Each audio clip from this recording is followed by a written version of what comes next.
Hi everyone, I'm Emily Calandrelli, MIT aerospace engineer and your friendly neighborhood space gal, and welcome to my channel where we talk about all things space and science.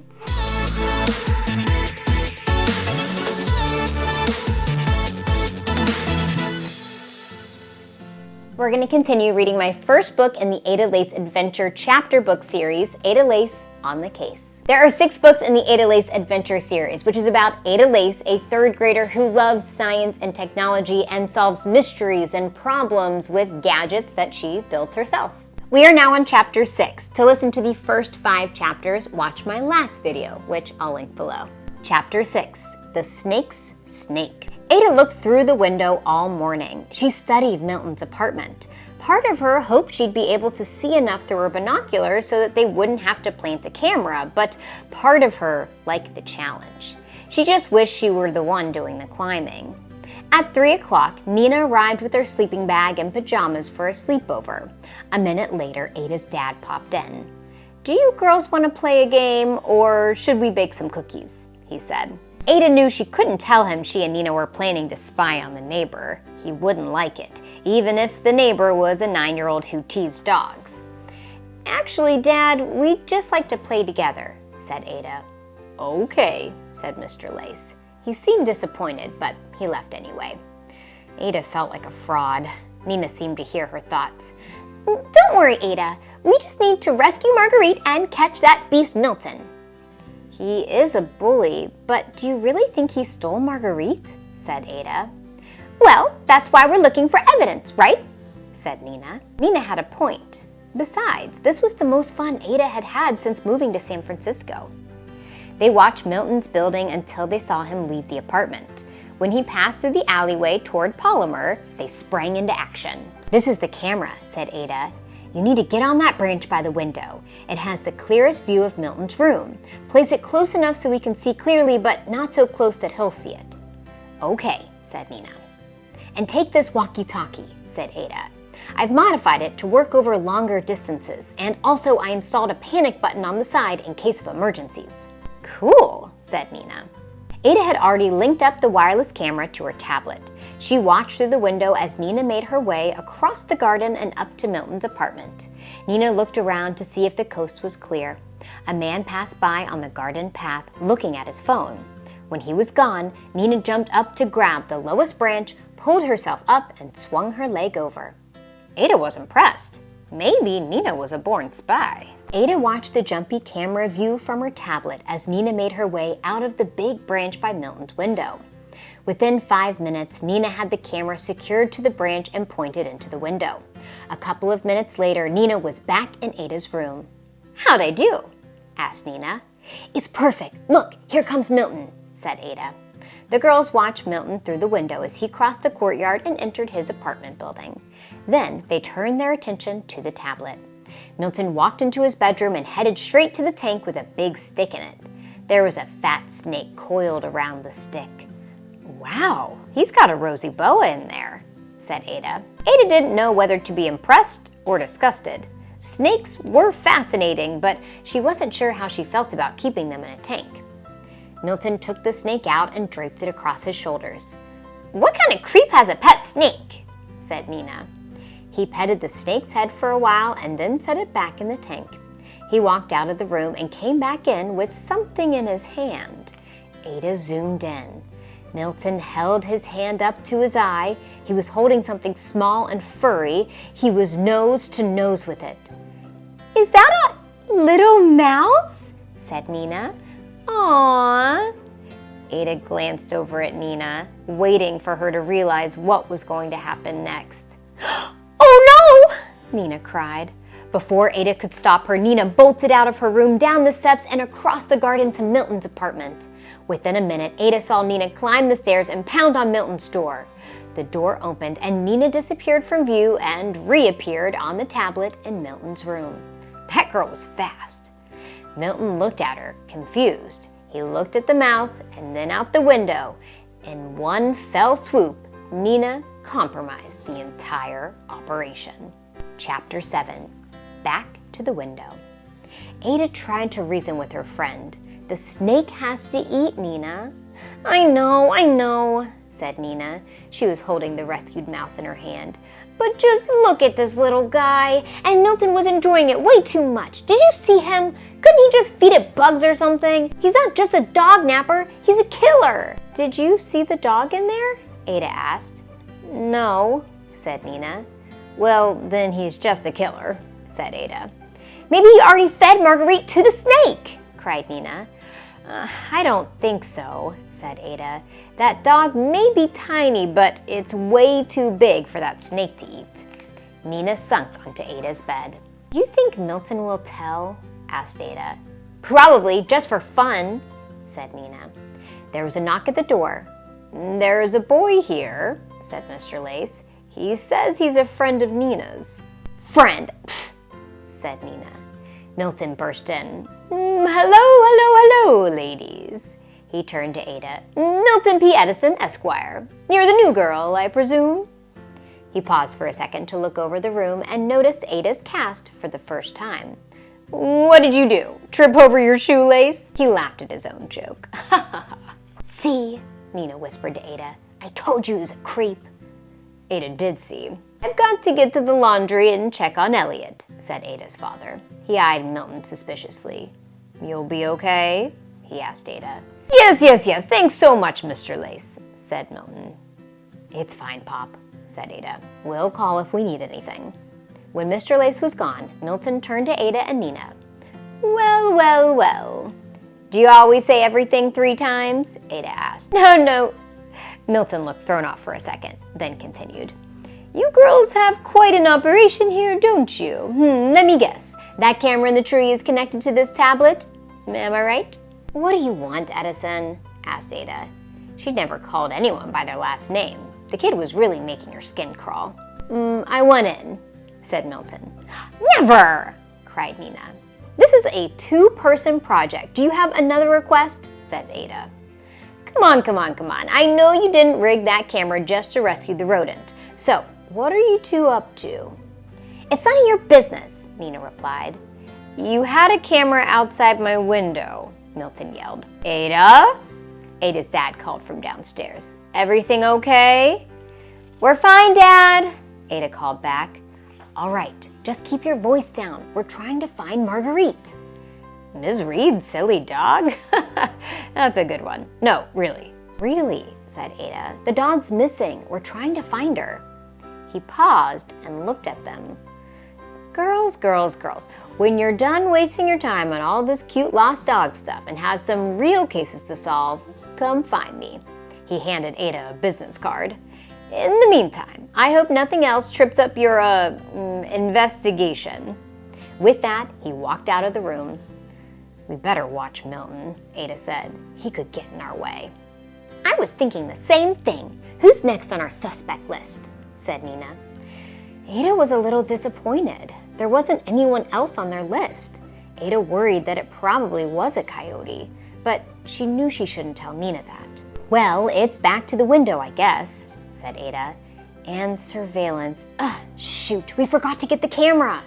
She looked out the window just in time to see Milton in the tree. That couldn't be good. Chapter 8. The Greatest Setbacks.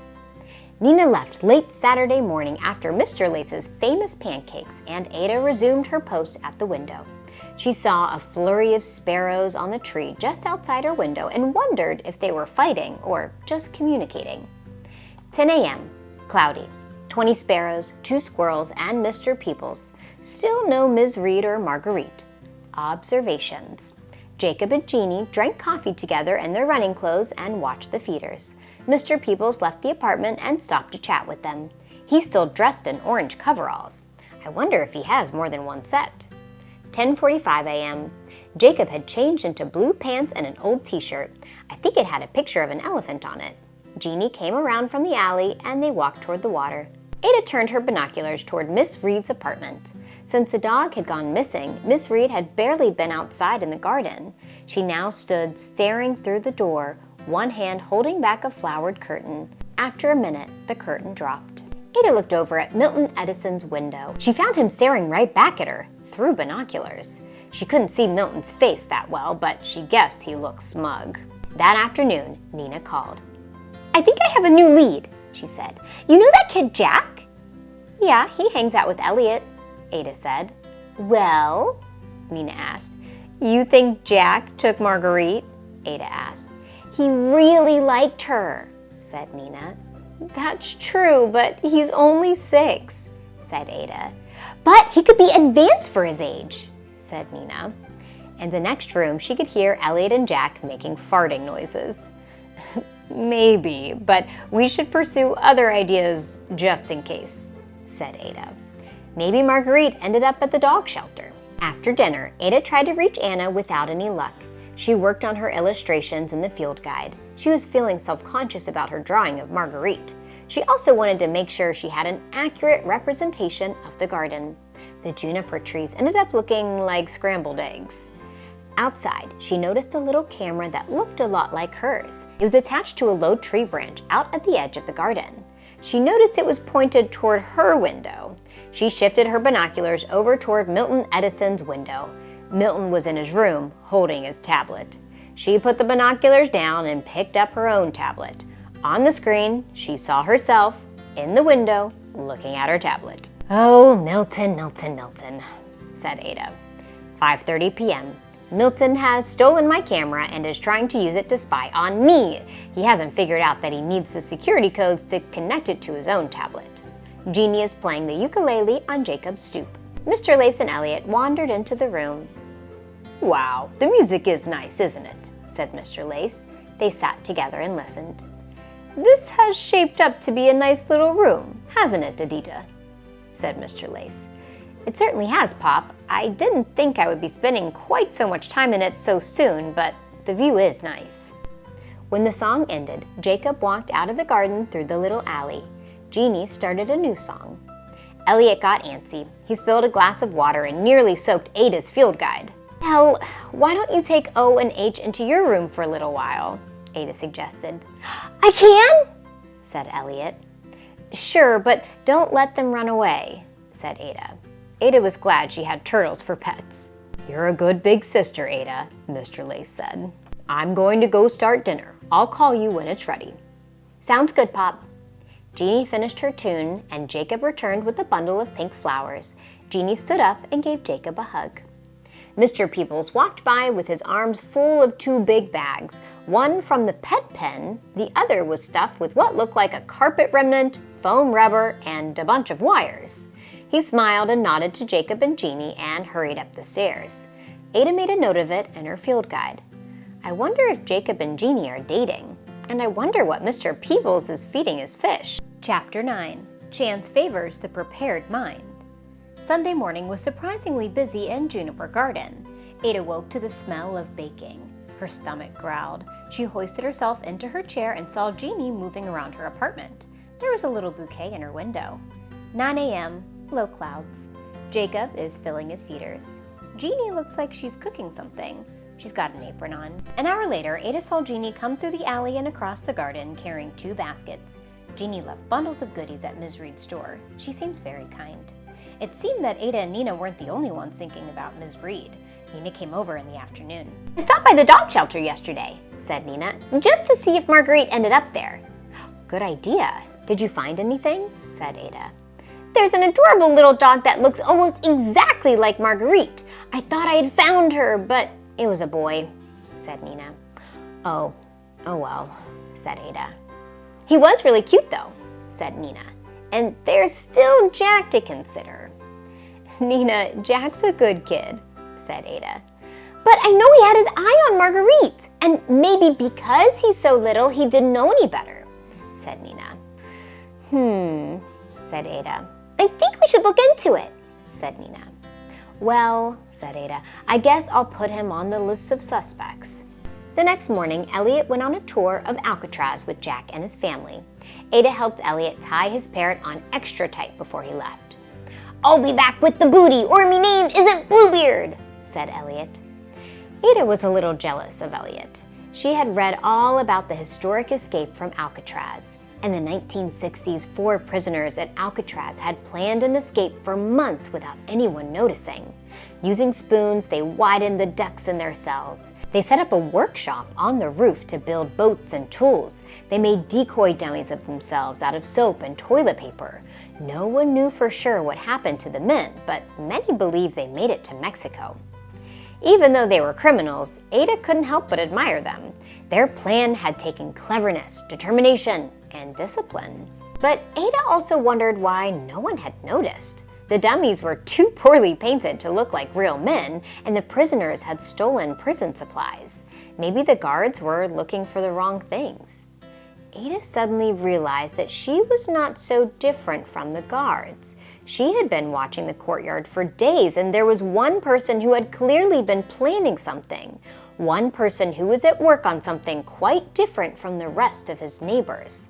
The clues had been there all along, and she had missed them. Chapter 10. The Littlest Suspect. Later that afternoon, Nina stopped by just as Elliot and Jack were getting back from the harbor. Ada heard her father greet Nina at the door and returned to his office. Then she heard Nina talking to Jack. "Come on, Jack," said Nina. "Just tell me where the pup is." Ada hobbled downstairs and into the kitchen. Elliot was stuffing a cookie into his mouth. Jack looked like he was about to burst into tears. "Just played with her sometimes," cried Jack. "Nina," said Ada, "the probability of a 6-year-old stealing a dog and getting away with it is very low." "Well, he's not getting away with it," said Nina. "I caught him." Tears trickled down Jack's cheeks. "Oh, gee," said Nina. She snapped out of her bad cop routine. "Maybe you're right, Ada. I'm sorry, Jack."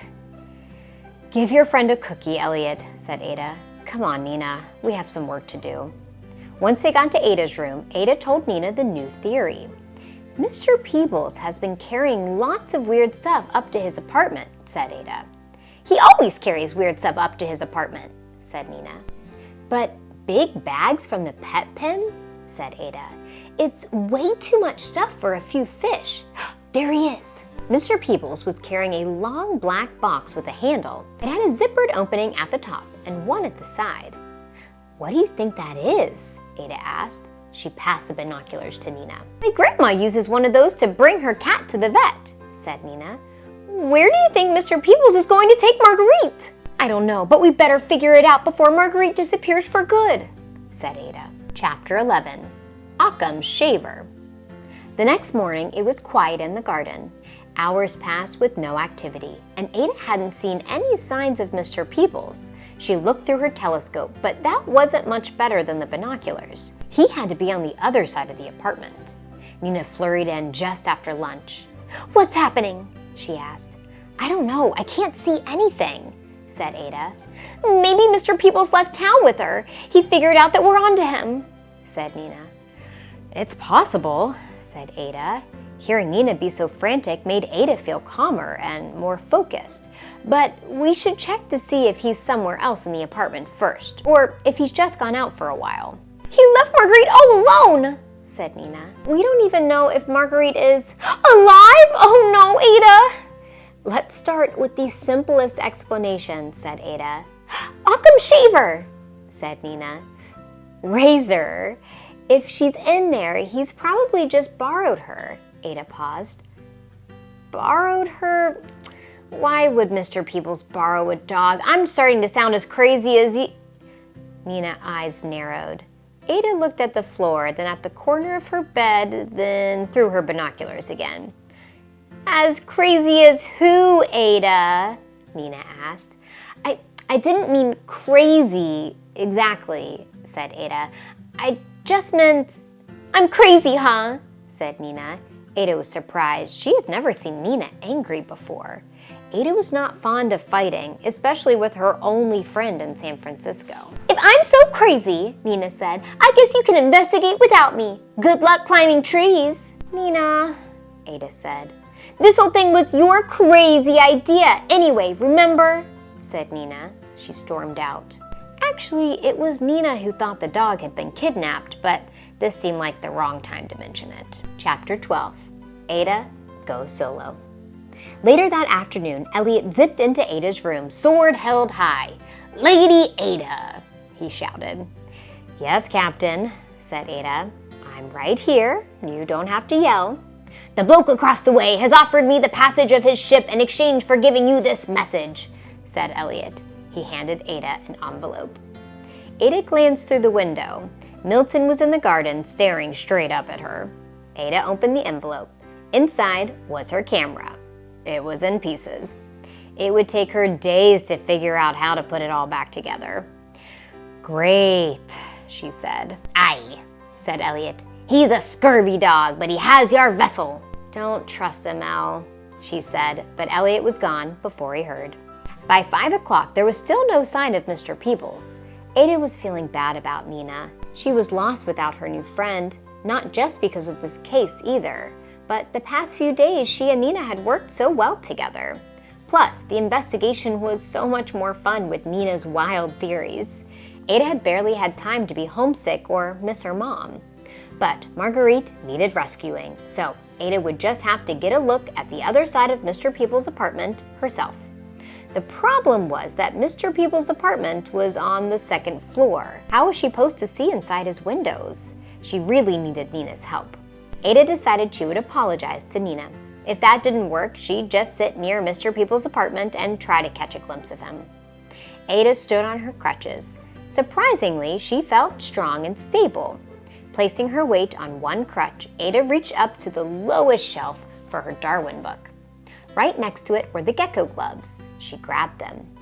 Maybe she could coax Nina into using them to climb Mr. Peebles' building.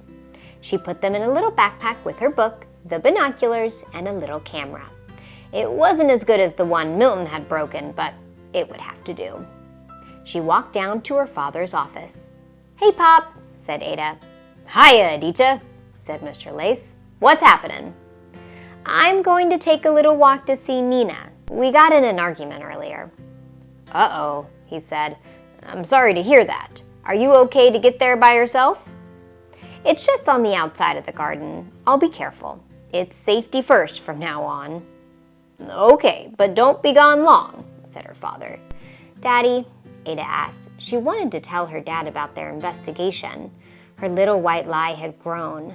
At least before, she had a partner to share it with. "What is it, sweetie?" asked Mr. Lace. "Never mind. I love you," said Ada. "I love you too, Adita." We'll stop there and finish the book in the next video. Thanks for joining me today reading my book, Ada Lace on the Case. This is the first of 6 books in the Ada Lace Adventure series. Stay tuned for many more videos on science and space, and as always, stay curious and keep exploring. I'll see you next time.